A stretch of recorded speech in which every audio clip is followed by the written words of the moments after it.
Cuentos cortos de Juan Rulfo. La herencia de Matilde Arcángel. En Corazón de María vivían, no hace mucho tiempo, un padre y un hijo conocidos como los eremites.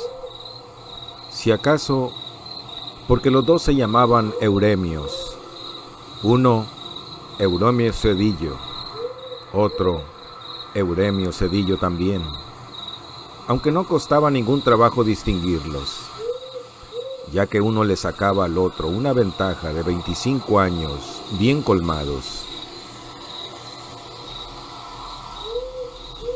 Lo colmado estaba en lo alto y garrudo, de que lo había dotado la benevolencia de Dios nuestro Señor al Euremio grande.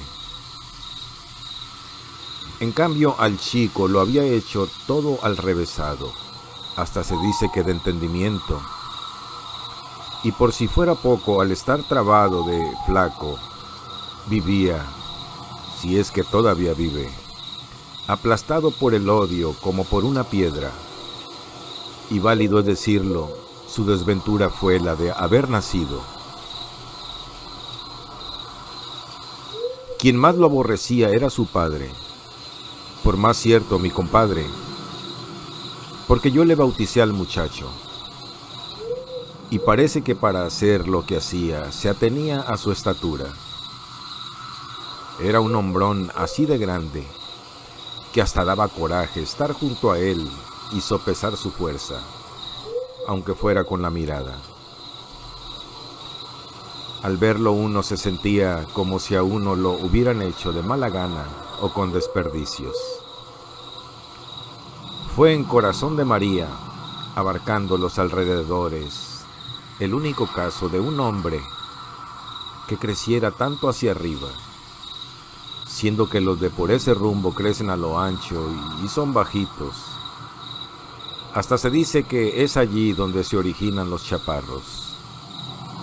Y chaparra es allí la gente y hasta su condición. Ojalá que ninguno de los presentes se ofenda por si es de allá, pero yo me sostengo en mi juicio.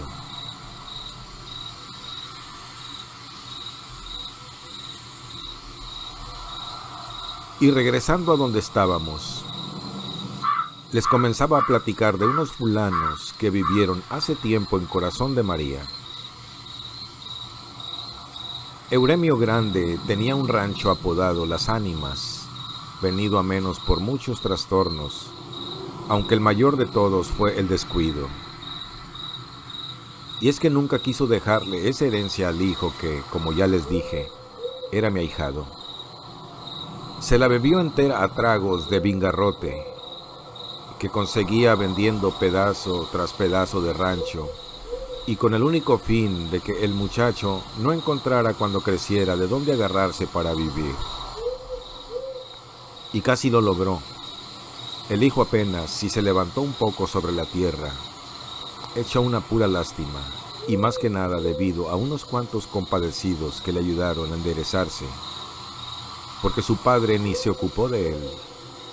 Antes parecía que se le cuajaba la sangre de solo verlo.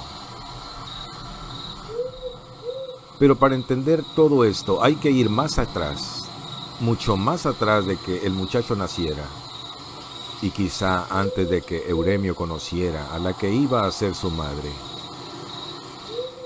La madre se llamó Matilde Arcángel.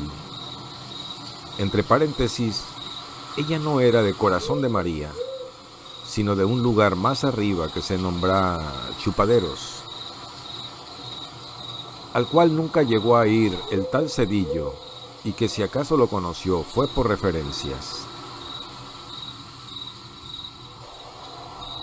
Por ese tiempo ella estaba comprometida conmigo, pero uno nunca sabe lo que se trae entre manos, así que cuando fui a presentarle a la muchacha, un poco por presumirla y otro poco para que él se decidiera a apadrinarnos la boda, no me imaginé que a ella se le agotara de pronto el sentimiento que decía sentir por mí, ni que comenzaran a enfriársele los suspiros, y que su corazón se lo hubiera agenciado a otro. Lo supe después. Sin embargo, habrá que decirles antes quién y qué cosa era Matilde Arcángel. Y allá voy. Les contaré esto sin apuraciones, despacio. Al fin y al cabo tenemos toda la vida por delante. Ella era hija de una tal señora Cinesia, dueña de la fonda de Chupaderos, un lugar caído en el crepúsculo, como quien dice, allí donde se nos acababa la jornada. Así que cuanto arriero recorría esos rumbos, alcanzó a saber de ella y pudo saborearse los ojos mirándola. Porque por ese tiempo, antes de que desapareciera, Matilde era una muchachita que se filtraba como el agua entre todos nosotros. Pero el día menos pensado, y sin que nos diéramos cuenta de qué modo se convirtió en mujer, le brotó una mirada de semisueño, que escarbaba clavándose dentro de uno como un clavo que cuesta trabajo desclavar. Y luego se le reventó la boca como si la hubieran desflorado a besos. Se puso bonita la muchacha, lo que sea de cada quien. Está bien que uno no esté para merecer. Ustedes saben, uno es arriero, por puro gusto, por platicar con uno mismo mientras se anda en los caminos. Pero los caminos de ella eran más largos que todos los caminos que yo había andado en mi vida, y hasta se me ocurrió que nunca terminaría de quererla. Pero total, se la apropió el Euremio. Al volver de uno de mis recorridos, supe que ya estaba casada con el dueño de las ánimas. Pensé que la había arrastrado la codicia y tal vez lo grande del hombre. Justificaciones nunca me faltaron. Lo que me dolió aquí en el estómago, que es donde más duelen los pesares, fue que se hubiera olvidado ese atajo de pobres diablos, que íbamos a verla y nos guarecíamos en el calor de sus miradas. Sobre todo de mí, Tranquilino Herrera, servidor de ustedes, y con quien ella se comprometió de abrazo y beso y toda la cosa. Aunque viéndolo bien, en condiciones de hambre, cualquier animal se sale del corral, y ella no estaba muy bien alimentada, que digamos, en parte porque a veces éramos tantos que no alcanzaba la ración, en parte porque siempre estaba dispuesta a quitarse el bocado de la boca para que nosotros comiéramos. Después engordó, tuvo un hijo, luego murió. La mató un caballo desbocado.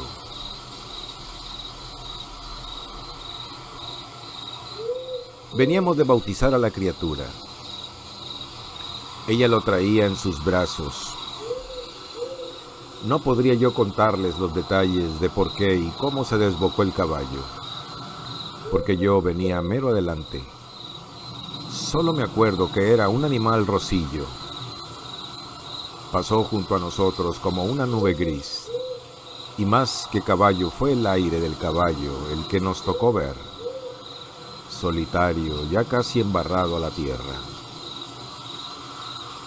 La Matilde Arcángel se había quedado atrás, sembrada no muy lejos de allí, con la cara metida en un charco de agua. Aquella carita que tanto quisimos tantos, ahora casi hundida, como si estuviera enjuagando la sangre que brotaba como manadero de su cuerpo todavía palpitante. Pero ya para entonces no era de nosotros, era propiedad de Euremio Cedillo, el único que la había trabajado como suya. Y vaya si era chula la Matilde. Y más que trabajado, se había metido dentro de ella mucho más allá de las orillas de la carne, hasta el alcance de hacerle nacer un hijo. Así que que a mí, por ese tiempo, ya no me quedaba de ella más que la sombra, o si acaso una brizna de recuerdo. Con todo, no me resigné a no verla. Me acomedí a bautizarles al muchacho, con tal de seguir cerca de ella, aunque fuera nomás en calidad de compadre. Por eso es que todavía siento pesar junto a mí ese aire que apagó la llamarada de su vida, como si ahora estuviera soplando, como si siguiera soplando contra uno. A mí me tocó cerrarle los ojos llenos de agua y enderezarle la boca torcida por la angustia. Esa ansia que le entró y que seguramente le fue creciendo durante la carrera del animal hasta el fin, cuando se sintió caer. Ya les conté que la encontramos embrocada sobre su hijo. Su carne ya estaba comenzando a secarse, convirtiéndose en cáscara por todo el jugo que se le había salido durante todo el rato que duró su desgracia. Tenía la mirada abierta, puesta en el niño. Ya le dije que estaba empapada en agua, no en lágrimas, sino del agua puerca del charco lodoso donde cayó su cara. Y parecía haber muerto contenta de no haber apachurrado a su hijo en la caída, ya que se le traslucía la alegría en los ojos. Como les dije antes, a mí me tocó cerrar aquella mirada todavía acariciadora, como cuando estaba viva. La enterramos. Aquella boca a la que tan difícil fue llegar, se fue llenando de tierra. Vimos cómo desaparecía toda ella sumida en la hondonada de la fosa, hasta no volver a ver su forma. Y allí, parado como horcón, Eugenio Cedillo. Y yo pensando, si la hubiera dejado tranquila en Chupaderos, quizá todavía estuviera viva. Todavía viviría, se puso a decir él, si el muchacho no hubiera tenido la culpa. Y contaba que al niño se le había ocurrido dar un berrido como de tecolote, cuando el caballo en que venían era muy asustón.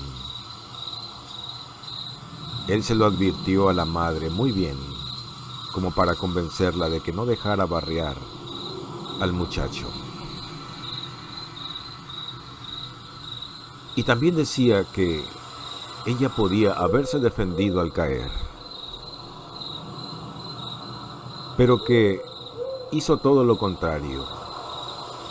Se hizo arco, dejándole un hueco al hijo, como para no aplastarlo. Así que, contando unas con otras, toda la culpa es del muchacho.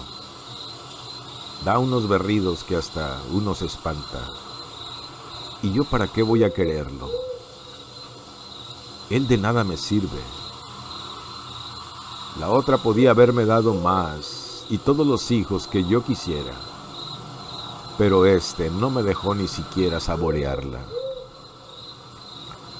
Y así se soltaba diciendo cosas y más cosas, de modo que ya uno no sabía si era pena o coraje el que sentía por la muerta.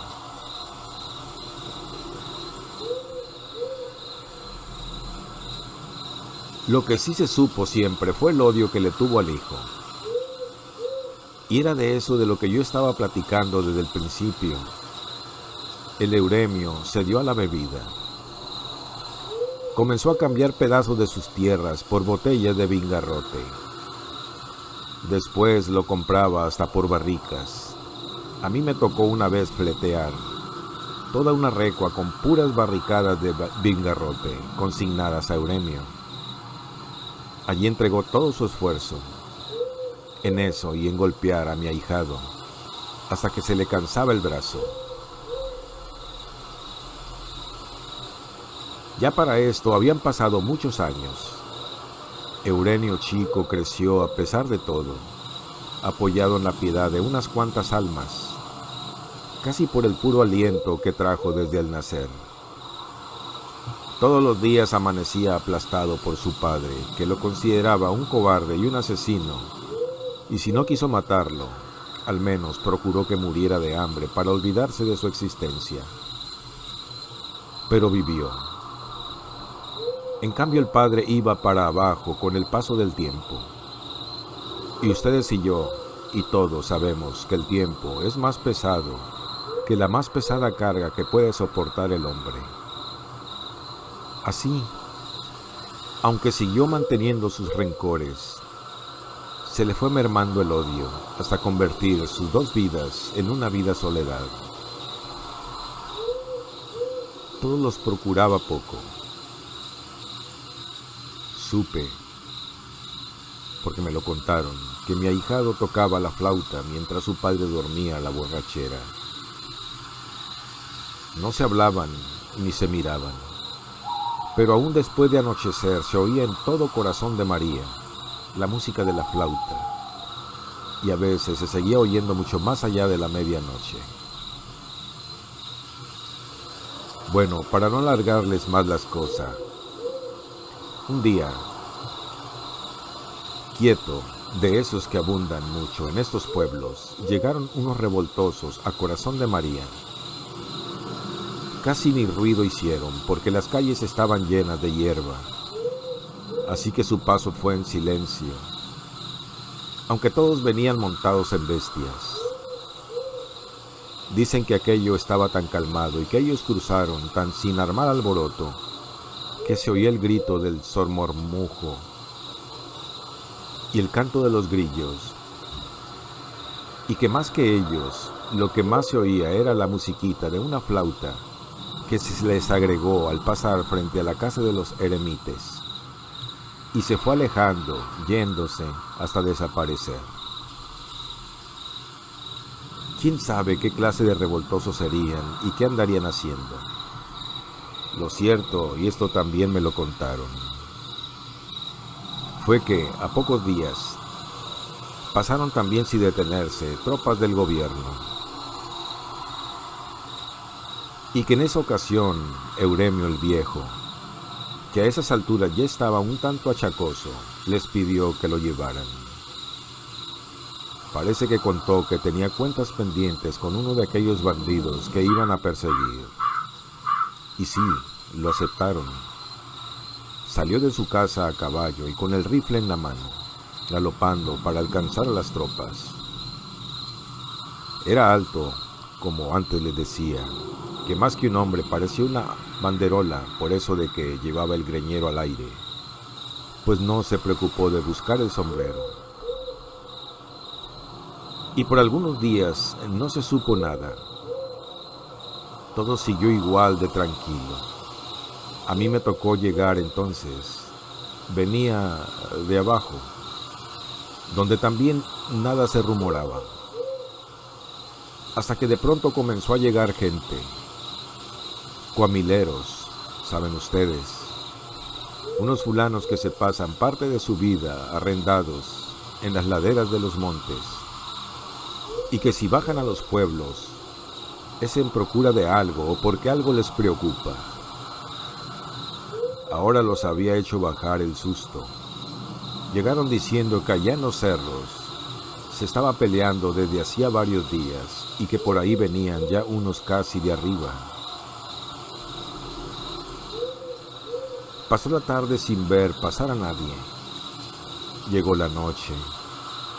Algunos pensamos que tal vez hubieran agarrado otro camino.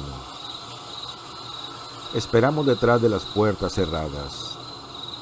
Dieron las 9 y las 10 en el reloj de la iglesia, y casi con la campana de las horas se oyó el mugido del cuerno, luego el trote de caballos. Entonces yo me asomé a ver quiénes eran, y vi un montón de desarrapados montados en caballos flacos, unos estilando sangre y otros seguramente dormidos porque cabeceaban. Se siguieron de largo.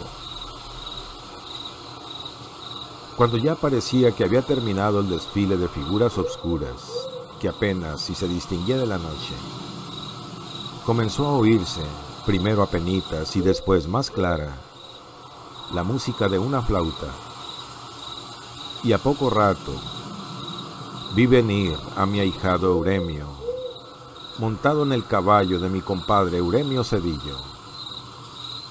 Venía en ancas, con la mano izquierda dándole duro a su flauta, mientras que con la derecha sostenía, atravesado sobre la silla, el cuerpo de su padre muerto.